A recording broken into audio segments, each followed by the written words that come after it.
Operation Sindoor, the night the tide turned. For decades, the line of control had stood as one of the most volatile frontiers on Earth, a jagged scar across mountains, forests, and history.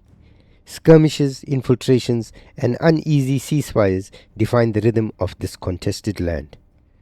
But in the early hours of a cold winter night, that rhythm changed. India launched Operation Sindoor, and the balance of power along the frontier would never look the same again.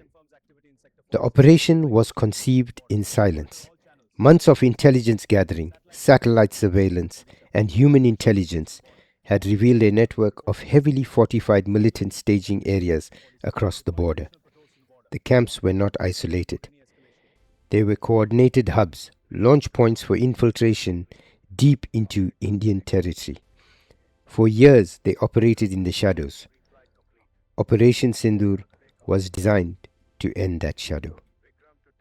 At precisely 02:30 hours, the operation began. Indian surveillance drones lit up the night sky with thermal imagery. Targets were confirmed. Special forces units already positioned along key sectors moved with surgical precision. Simultaneously, long-range precision strikes disabled command centers, ammunition depots, and communication towers. Within minutes, the network that had taken years to build was collapsing. What made Operation Sindoor remarkable was not just its force, but its coordination. Army Special Forces on the ground, Air Force assets striking from above, electronic warfare units jamming enemy communications, and intelligence teams guiding every move in real time. This was not chaos, it was choreography. Across multiple sectors, fortified launch pads were neutralized. Supply routes were cut. Forward observation posts that once monitored Indian troop movements fell silent. For the first time in years, the initiative on the frontier had shifted decisively, and the message was unmistakable. India would dictate the tempo. By sunrise, the results were undeniable. Key militant infrastructure had been dismantled, strategic high ground had been secured, and infiltration corridors once considered impossible to seal were now under tight surveillance. Military analysts later described the operation as one of the most precise cross-border strategic responses in decades. But beyond the battlefield metrics, there was something deeper, a psychological shift. The message carried far beyond the mountains. It reached command rooms, political offices, and military headquarters across the border. For years, escalation had been tested through small provocations.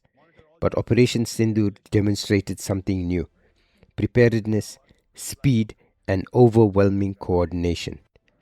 Within days, the pressure mounted. Diplomatic channels that had remained silent suddenly became active. Back-channel communications intensified. And then, the moment that stunned observers around the world. General, we are signaling for an immediate ceasefire understanding. Please, we beg you accept. We must end this now. We have breaking news. India has achieved a resounding victory over Pakistan in Operation Sindoor. Islamabad signaled that it was ready for an immediate ceasefire understanding. The same frontier that had echoed with artillery for years suddenly fell quiet.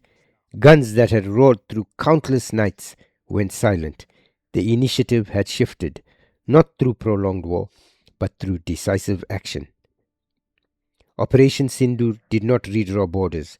It did something more subtle and perhaps more powerful.